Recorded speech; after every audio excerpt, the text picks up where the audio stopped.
In the office with Light Pong, documenting our journey on the way to launching Light Pong in fall 2022. There it is, TikTok intellectual property team. Why are you sending mail to TikTok? Well, there's this TikTok account that is basically ripping our videos on TikTok and then reposting it on their own. Here's that site, and I've been trying to take it down for a second, but every single time I try to report copyright infringement on TikTok's website, please try again later. I've tried this multiple times over multiple days, so what I'm going to do now is I'm actually going to send them physical registered mail that contains all the information, all the web links, proof that we own these accounts. Pokemon, gotta catch 'em all. This week, I asked various team members how they describe Light Pong when people ask them what they do for work. I say that we're building the world's first one-dimensional gaming console, a very simple gaming system, and it's made of like a tube with LED lights on the inside and 2 buttons. And while that does sound simple, it's a lot of fun.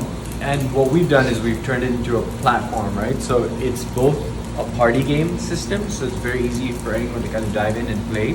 It's also a platform that people can code on and build their own applications for. So in a way, it's like the largest experiment in the idea of 1D ever. Mom.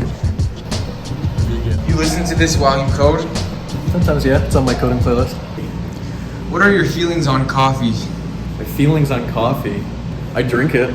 My dad roasts beans. That's awesome. They're really good. I'm flipping this camera around. Coffee's great, coffee's amazing, but it's not good for you because it desensitizes you in various ways that you should not rely on a stimulant for energy. But I cannot be a person of authority to speak on this because I was gonna say, this guy's the stimulant junkie. when people ask you about what Light Pong is, your friends or your family or anything like that, what do you tell them? Well, I say it's a 1D game console, but usually that doesn't click immediately, right? And then I kind of like go into a more simple explanation and I say that it's an RGB LED strip in a tube with 2 handles attached to it. And then I say that you can play simple games on it, or you can write your own software for it in Python. How you could possibly make a 4-player party game or co-op game in one dimension, like what would that look like? And it's cool because then the person you're talking to starts to think, and that's fun. It's the police. Whoop, whoop. It's the sound of the police. Smells really bad in here. You know why? Because somebody, I won't say who, somebody burned toast. I burnt toast in the microwave. I never done that. Who microwaves toast? Are you serious right now? What you've done here. Come with me.